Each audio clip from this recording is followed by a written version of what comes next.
ಕ್ರಿಸ್ತನಲ್ಲಿ ಪ್ರೀತಿಯಿಂದ ಕರೆಯಲ್ಪಟ್ಟಂತಹ ಎಲ್ಲ ನನ್ನ ಸಹೋದರ ಸಹೋದರಿಯರಿಗೆ ಯೇಸು ಕ್ರಿಸ್ತ ನಾಮದ ಮುಖಾಂತರ ವಂದಿಸುತ್ತಾ ಜನವರಿ 18ಕ್ಕೆ ನೇಮಕವಾದ ರಾತ್ರಿಯ ಗೀತೆ. ಆದರೆ ಕ್ರಿಸ್ತನು ನಿಮ್ಮಲ್ಲಿದ್ದರೆ ದೇಹವು ಪಾಪದ ದೆಸೆಯಿಂದ ಸತ್ತದ್ದಾಗಿದ್ದರೂ ಆತ್ಮವು ನೀತಿಯ ದೆಸೆಯಿಂದ ಜೀವವುಳ್ಳದ್ದಾಗಿದೆ. ರೋಮಾಪುರದವರಿಗೆ 8ನೇ ಅಧ್ಯಾಯ 10ನೇ ವಚನ. ದೈವಿಕ ದೃಷ್ಟಿಯಿಂದ ನೋಡಿದಾಗ ದೇಹವು ಸತ್ತದ್ದಾಗಿದೆ, ಆದರೆ ಆತ್ಮ ಅಥವಾ ಮನಸ್ಸು ಜೀವವುಳ್ಳದ್ದಾಗಿ ಪರಿಗಣಿಸಲಾಗುತ್ತದೆ. ಇದು ದೇವರು ಗುರುತಿಸುವ ನೂತನ ಸೃಷ್ಟಿಯಾಗಿದೆ.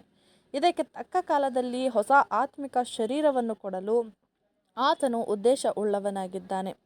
ಅದನ್ನು ಮೊದಲನೆಯ ಪುನರುತ್ಥಾನದಲ್ಲಿ ಕೊಡುತ್ತಾನೆ. ಈ ಆಲೋಚನೆಯು ನಮ್ಮ ಮನಸ್ಸಿನಲ್ಲಿ ಸ್ಥಿರವಾದ ಸ್ಥಾನವನ್ನು ಹೊಂದಿರಬೇಕು, ಏಕೆಂದರೆ ನಾವು ಯಾವಾಗಲೂ ದೇವರು ಸಮಾಧಾನವನ್ನು ಮತ್ತು ಕ್ರಿಸ್ತನಲ್ಲಿ ಆತನ ದಯೆ ಮತ್ತು ಅನುಕಂಪವನ್ನು ಕುರಿತು ಅರಿತವರಾಗಿರಬೇಕು. ಒಂದು ವೇಳೆ ದೇವರು ನಮ್ಮ ಚಿತ್ತವನ್ನು ಪರಿಗಣಿಸುತ್ತಾನೆ ಎಂಬ ನಿಜಾಂಶದ ದೃಷ್ಟಿಯನ್ನು ಕಳೆದುಕೊಂಡರೆ, ನಾವು ನಮ್ಮ ಬಗ್ಗೆ ಯೋಚಿಸಲು ಹೋದರೆ ಮತ್ತು ಶರೀರದ ಪ್ರಕಾರ ದೇವರು ನಮ್ಮನ್ನು ಪರಿಗಣಿಸುತ್ತಾನೆ ಎಂದು ಅಂದುಕೊಂಡರೆ, ಅಷ್ಟರ ಮಟ್ಟಿಗೆ ನಿಜವಾಗಿಯೂ ನಾವು ಕತ್ತಲಲ್ಲಿ, ಗೊಂದಲದಲ್ಲಿ ಮತ್ತು ನಿರುತ್ಸಾಹದಲ್ಲಿ ಒಳಗಾಗುತ್ತೇವೆ. ಆದರೆ ಅದಕ್ಕೆ ಬದಲಾಗಿ ನೀತಿಯ ನಿಮಿತ್ತ ನಮ್ಮ ಆತ್ಮ ಮತ್ತು ಚಿತ್ತ ಜೀವವುಳ್ಳದ್ದಾಗಿದೆ ಎಂದು ಮರೆಯದಿರೋಣ, ಯಾಕೆಂದರೆ ಅದು ದೇವರೊಂದಿಗೆ ಹೊಂದಾಣಿಕೆ, ಸಾಮರಸ್ಯ ಹೊಂದಿದೆ.